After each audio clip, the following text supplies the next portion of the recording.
Graça e paz, sejam todos muito bem-vindos. Este é o canal Ensino e Palestra. Meu nome é Alex Paulo. O nosso canal tem por objetivo o conhecimento, o estudo sistemático da Palavra de Deus.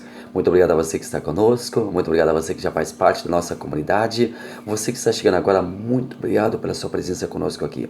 Este canal, toda quarta-feira, às 8 da noite, transmite o vídeo da semana, o vídeo da classe adulto. E nós temos também agora o vídeo da classe jovens, que vai ao ar toda quinta-feira, às 8 da noite. Então, quarta-feira, 8 da noite, classe adulto. Quinta-feira, 8 da noite, classe jovem. Você é convidado para estar conosco aqui no canal Ensino e Palestra. Vamos juntos para mais um estudo sistemático da Palavra de Deus. Nós estamos aqui estudando a classe adulto, que traz na nossa revista Lições Bíblicas, editada pela Casa Publicadora das Assembleias de Deus, o nosso guia de estudos traz nesse trimestre o apóstolo Paulo, Lições da Vida e Ministério do Apóstolo de Gentios para a Igreja de Cristo. O comentarista é o pastor Elenay Cabral. Vamos juntos para mais uma lição, vamos juntos mergulhar em mais um tema do nosso querido professor, teólogo, mestre Elenay Cabral, que, usado por Deus, está nos transmitindo muitas lições nesse trimestre a partir da vida e obra do apóstolo dos gentios. Vamos juntos para mais um estudo da Palavra de Deus.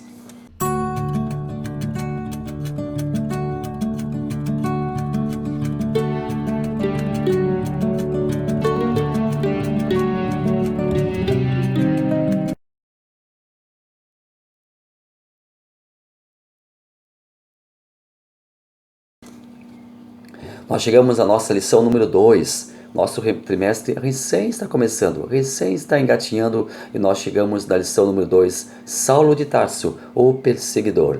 Nós temos na nossa revista o nosso texto áureo, nós temos na nossa revista a verdade prática, a leitura diária e a leitura bíblica em classe, que se encontra nesta semana em Atos, capítulo 8, versículos 1 ao 3. Depois, no mesmo livro, porém, no capítulo 22, Atos 22, versículos 4 e 5, e depois, ainda no livro de Atos, lá no capítulo 26, versículos 9 ao 11.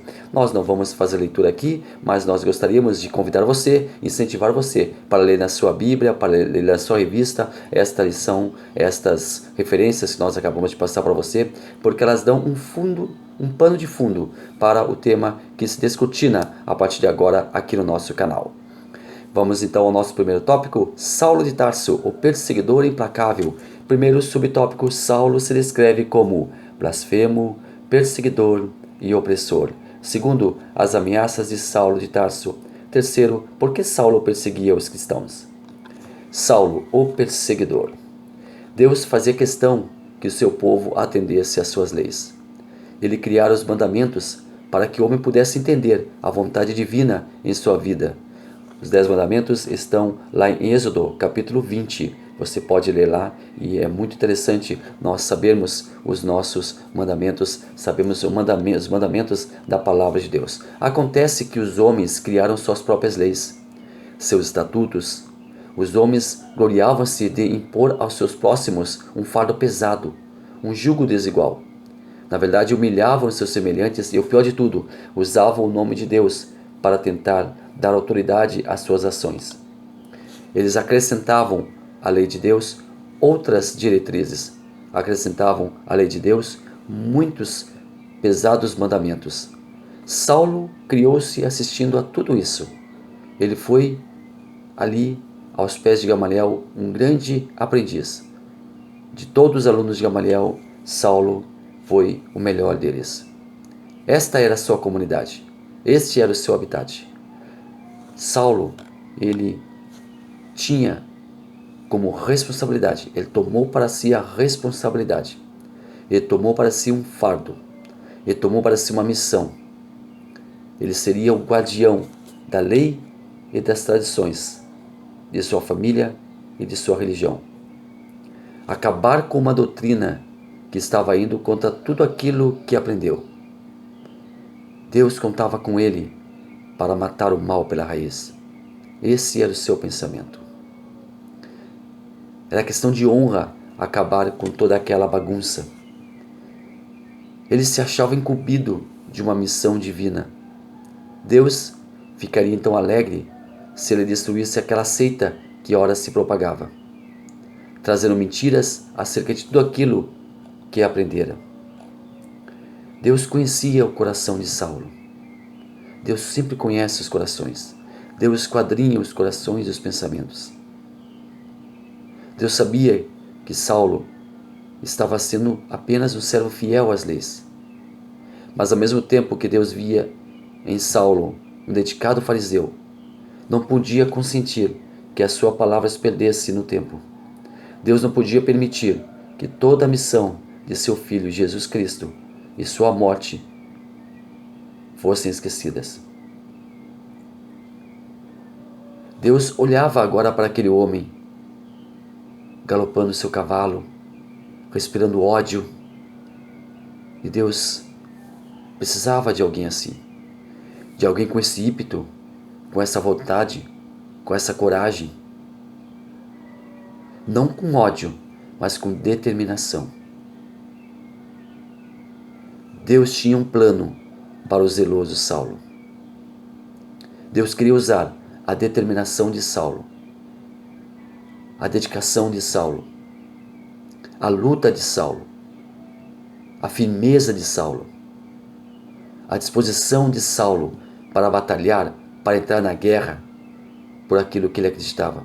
Só que Deus precisaria mudar os conceitos de Saulo. Deus queria que os conceitos de Saulo fossem mudados, que Saulo fosse transformado em um vaso que pudesse ser usado por ele. Mas ainda seria preciso moldar esse vaso, quebrar esse vaso, fazer dele um vaso novo. E isso acontece lá na terceira lição, que nós estaremos estudando na semana que vem. Jerusalém foi pega de surpresa. As pessoas ficaram atônitas. O túmulo onde o corpo de Jesus fora depositado estava aberto de dentro para fora. Estava vazio. Logo, a notícia de sua ressurreição começou a tomar conta das rodas de conversa. As pessoas comentavam. O assunto era um só. Realmente Jesus ressuscitara? A partir desse momento, Saulo de Tarso ergue-se enfurecido. Teria que fazer alguma coisa para acabar com aquela farsa. Não poderia consentir com todas aquelas conversações. A morte de Jesus não deu fim ao problema dos líderes judaicos, que agora tinham um novo dilema para resolver. O que dizer para o povo? Assumir como verdadeira a história da suposta ressurreição? Ou tentar criar um factoide, uma notícia falsa acerca do assunto? E eles escolheram esta segunda opção. Lá em Mateus capítulo 28, versículos 11 e 15, fala que os líderes chamaram os guardas que deveriam cuidar do sepulcro e disseram para eles: olha, vocês estão enrascados, eu estou usando a linguagem de hoje, vocês estão com um grande problema nas mãos, mas nós vamos ajudar vocês. Falem que vocês dormiram e que vieram outras pessoas e tiraram o corpo dali. E nós vamos atestar para os líderes de vocês a mesma fala. E eles deram um bom valor em dinheiro para aqueles soldados que foram subornados. E até hoje ainda corre essa notícia, essa farsa no meio de Israel. Até hoje, muitos ali ainda acreditam nessa história plantada pelos líderes judeus. Saulo foi um perseguidor feroz dos cristãos. Ele não admitia que aquelas pessoas, segundo sua ótica, contaminassem o povo com fábulas, histórias infundadas. Saulo conhecia muito bem as Escrituras.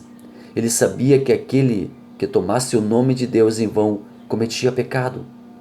Aquelas pessoas se diziam seguidores de um homem já morto. Ora, um homem que morreu na cruz, que era uma morte maldita, um homem que, segundo Saulo, fora morto, fora julgado, fora sentenciado à morte, e a pior de todas as mortes, a morte de cruz. Um homem que fora derrotado, segundo a sua concepção, pelos homens, agora seria ainda aclamado, mesmo depois da sua morte, como um servo de Deus, como Messias, como filho de Deus? Não. Saulo não acreditava nessa hipótese. Por isso Saulo respirava ódio por tudo aquilo que estava sendo propagado ali. Saulo não queria diálogo, não queria negociação. Sua fé era inegociável. Sua religião era inegociável. Suas convicções eram inegociáveis. E lá em Atos capítulo 8, versículo 3, nós lemos: E Saulo assolava a igreja, entrando pelas casas e arrastando homens e mulheres, os encerrava na prisão. Assolar é confrontar, é estragar. Saulo era um perseguidor que não dava tréguas para suas presas. Na sua mente, ele estava fazendo uma espécie de purificação, uma purificação religiosa em Jerusalém. Era a mão de ferro do Sinédrio contra os desejados cristãos, contra aqueles seguidores daquele Cristo, daquele Jesus, daquele homem morto. E agora, segundo eles mesmos, os seguidores de Cristo, propagavam ressuscitado. Saulo era quem fazia o trabalho sujo do Sinédrio. O Sinédrio era a principal instância de justiça do povo judeu. Tinha amplos poderes morais, logísticos, políticos, religiosos. Só não tinha autorização para aplicar a pena capital contra alguém. Por isso Jesus foi conduzido para ser julgado pelo Império Romano, pois esse trabalho que tanto desejavam os líderes judeus, matar Jesus, não era permitido para o Sinédrio. Mas tinha uma expressão ali: tirarás o mal, o pecado do meio do povo. E essa expressão foi usada pelo Sinédrio para que as pessoas fizessem justiça pelas próprias mãos, fizessem justiça por conta própria. Assim muitos morreram apedrejados ali. O Sinédrio odiava os cristãos e chamava aquela seita como o caminho, porque Jesus havia dito: eu sou o caminho, porque Jesus havia dito: eu sou o caminho, a verdade e a vida. Então eles chamavam aquela seita de o caminho. Saulo fazia o trabalho sujo. E ao fazer esse trabalho, pensava que estava beneficiando a religião e purificando a cidade. Saulo, o invasor de casas, ele ultrajava as residências, ele era insensato, ele não respeitava as propriedades, era um invasor, um monstro entrando na casa e arrastando pessoas para a prisão ou para a morte. Naquele tempo as reuniões se davam em casas particulares, nas casas, nas residências das pessoas. E ao saber das reuniões, Saulo as visitava e sem qualquer escrúpulo arrebentava tudo para entrar. Entrava e fazia o estrago, e ainda levava muitos para serem presos e outros para perderem a vida pelo Evangelho. Saulo não fazia distinção entre homens, mulheres, não tinha qualquer respeito pelo ser humano. Para ele, aquelas pessoas não eram pessoas normais, mas párias da sociedade, e portanto, elas não teriam que ser respeitadas. Ele não devia respeito a elas. Chegamos ao nosso tópico 2, a perseguição contra a Igreja de Cristo.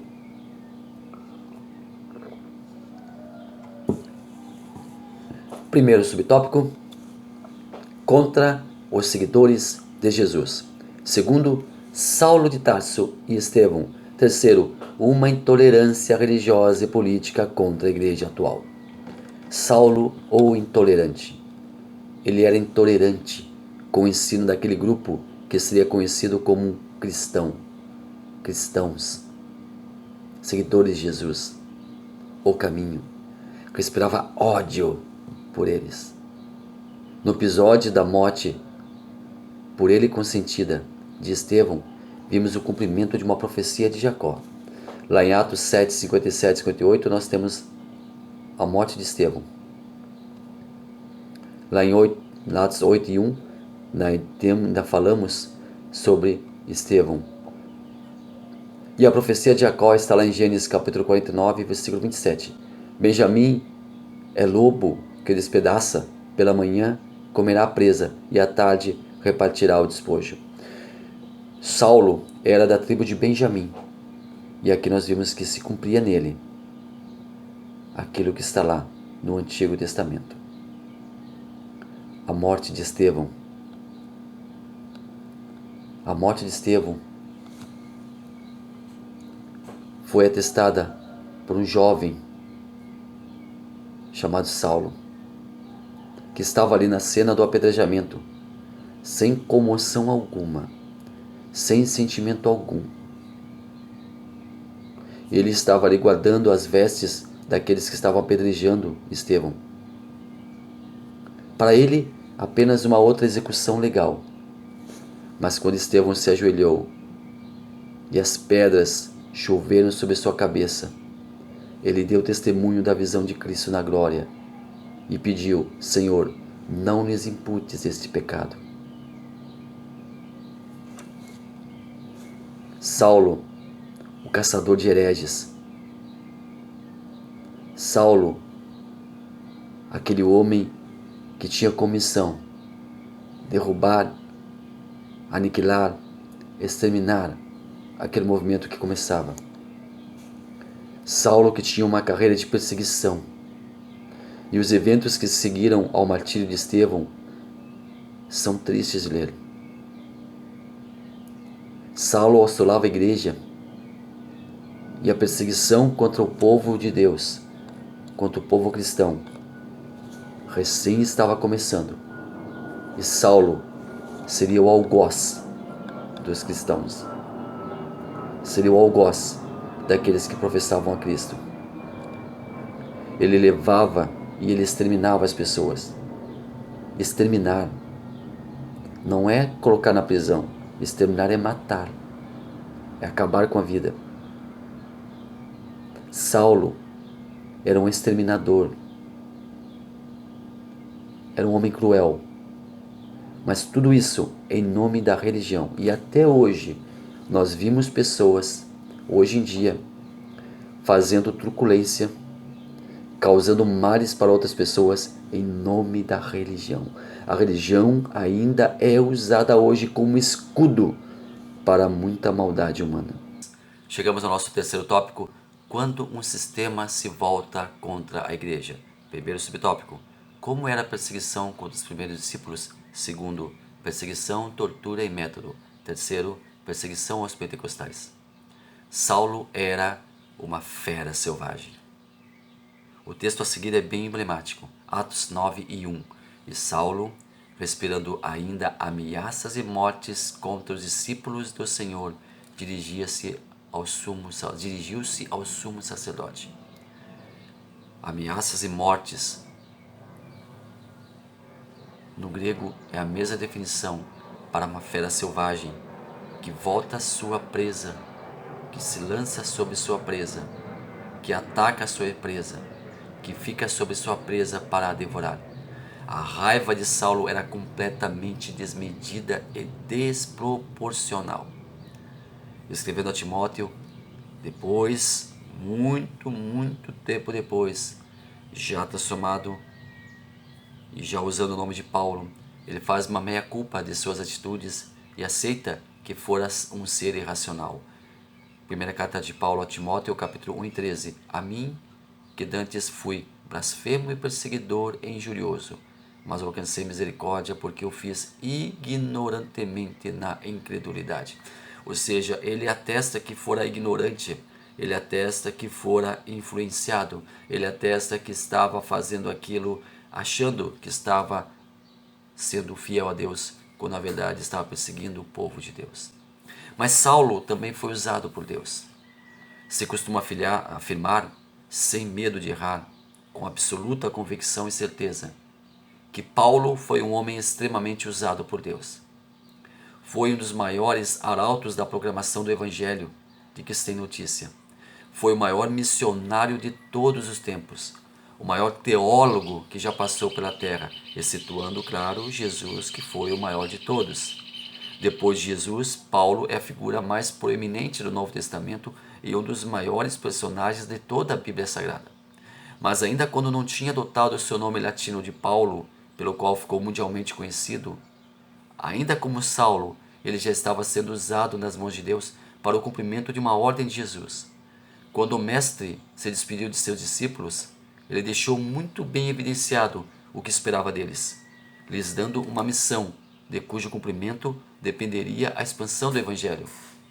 Marcos 16:15, e disse-lhes: Ide por todo o mundo, pregai o Evangelho a toda criatura.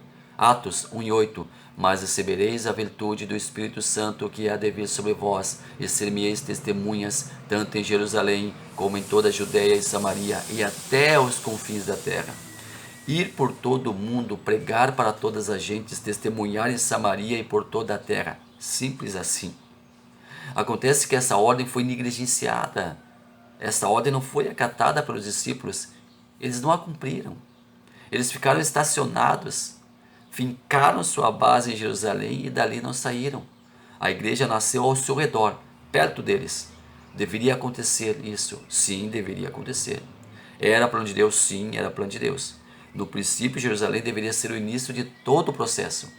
Jesus havia recomendado, em Atos 1:4, e estando com eles, determinou-lhes que não se ausentassem de Jerusalém, mas que esperassem a promessa do Pai, que disse a ele: de mim ouvistes. Eles deveriam ali esperar pela promessa do derramamento do Espírito Santo, que estava chegando para inaugurar a igreja.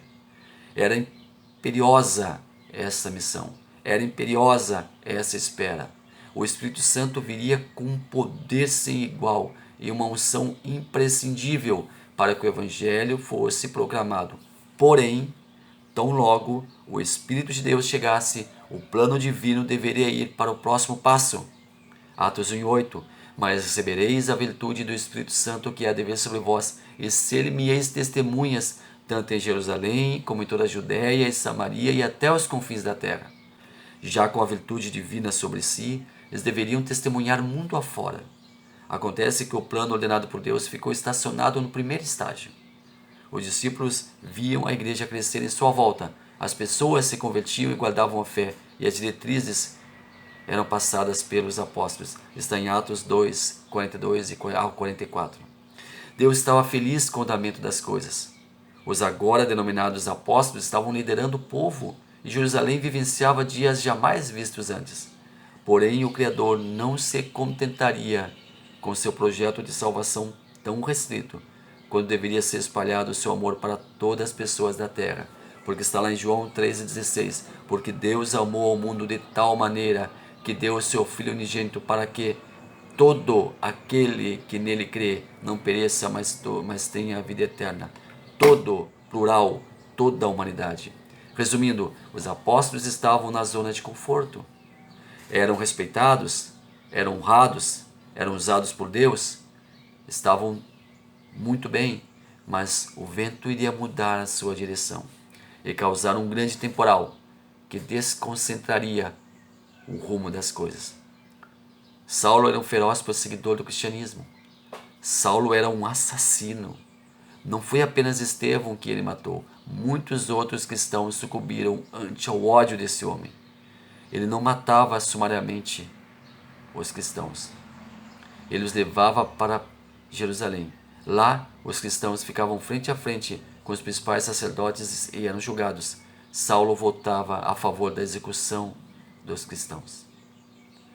A sinceridade de Saulo. Desde muito cedo, Saulo começou a estudar aos pés do grande mestre Gamaliel, um dos mais respeitados, se não o mais respeitado de todos os doutores da lei judaica. Ser aluno de Gamaliel era um privilégio que acrescentaria muito por quem passasse por sua classe. Saulo recebeu tamanha honra e foi sempre grato por essa oportunidade ímpar. Com Gamaliel, Saulo aprendeu o amor pela palavra de Deus, o zelo pelo sagrado, a convicção de que Deus escolhera Israel para ser o seu povo. Deus era o único Deus, o Senhor Supremo, o único e verdadeiro Deus, e Saulo levaria isso até as últimas consequências. Saulo tinha uma personalidade que podemos classificar como sanguínea, era autêntico e fazia todo o possível para cumprir a sua missão.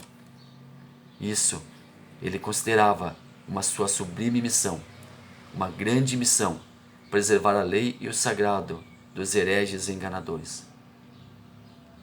E classificaria os cristãos nesse grupo. Logo, eles deveriam ser perseguidos, deveriam ser impedidos de falarem tanta falácia, como acreditar que Israel tinha um rei morto na cruz. Isso era inadmissível e os autores dessa mentira deveriam pagar por isso, nem que fosse com suas próprias vidas. E assim, Saulo inicia uma espécie de caça aos cristãos. Proclamava ele ser o mártir dos cristãos. uma guerra sem tréguas. A lição não aprendida. Saulo foi eficazmente instruído por Gamaliel. O sábio rabino e doutor da lei o capacitava para entender perfeitamente os ritos sagrados e os mandamentos. Saulo se autoproclamava como defensor da lei mosaica. Porém, a antipatia que Saulo nutria pelos cristãos não foi ensinada por Gamaliel. A sua ferocidade com que combatia aquele grupo, aquela seita, não foi fruto dos estudos ministrados por Gamaliel. Na verdade, exatamente o contrário. Gamaliel era muito prudente e tolerante com o movimento que estava iniciando. Ele era um homem temente a Deus e sabia que se aquele grupo fora levado por um líder humano, se fora levantado por alguém de carne e osso, logo ruiria. Porém, se fosse obra divina, obra de Deus, Deus protegeria eles. Lá em Atos capítulo 5, versículos 34 e 39, nós vimos Gamaliel falando para os seus pares que se aquele grupo fosse como outro grupo qualquer que já havia passado por ali e por mãos humanas estivessem sendo conduzidos, eles se dispersariam. Agora, se fossem conduzidos por Deus e aqueles homens, aqueles líderes se levantassem contra aquele grupo, eles não estariam lutando contra homens, mas contra o próprio Deus. Gamaliel era muito tolerante. Nós concluímos a lição de hoje dizendo que Saulo era um perseguidor, era o menos improvável dos cristãos, era o menos improvável para levar a palavra de Deus, era o menos improvável para levar o ministério de Cristo, a obra de Cristo, a teologia de Cristo, o amor de Deus, a graça de Deus para as pessoas. E foi exatamente essa pessoa improvável que Deus chama, capacita, abençoa, e nós vamos ver na semana que vem, faz com que ele seja um dos maiores apóstolos, um dos mais fluentes, um dos mais tementes homens e um dos maiores missionários que passou aqui pelo solo terrestre. Nunca diga, essa pessoa nunca vai ser crente. Nunca diga, essa pessoa vai morrer no pecado. Nunca diga, essa pessoa não tem jeito. Essa pessoa não tem a mínima chance, a mínima condição de se converter. Nunca virá para o lado de Deus. Nunca diga isso. Saulo nos desautoriza a fazer esse julgamento. A vida de Saulo, a vida de Paulo transformado, a vida de Paulo convertido nos desautoriza a pensar que uma pessoa que nós julgamos como sendo imprópria para o Evangelho, como sendo inimiga do Evangelho, como sendo opróbrio da sociedade, jamais terá uma chance diante de Deus. Ela e toda aquela pessoa que está aqui na terra, todos têm a mesma chance, todos têm o mesmo privilégio de se aceitarem por conta própria a Cristo como Salvador, serem transformados e feitos pregadores eficazes, pescadores de almas. Deus tem os seus planos, Deus tem os seus métodos, Deus tem o seu projeto de salvação da humanidade. E todos, absolutamente todos, podem fazer parte dele, mesmo a menos improvável das pessoas. Muito obrigado a você que esteve conosco, foi uma grande honra estar aqui com você. Inscreva-se no canal, deixe o seu like, deixe seu comentário, nos ajude a crescer na plataforma. Toda quarta-feira, 8 da noite, o vídeo Classe Adulto. Toda quinta-feira, 8 da noite, o vídeo Classe Jovem. E você é convidado para estar aqui no canal Ensine Palestra. Deus abençoe maravilhosamente a sua vida.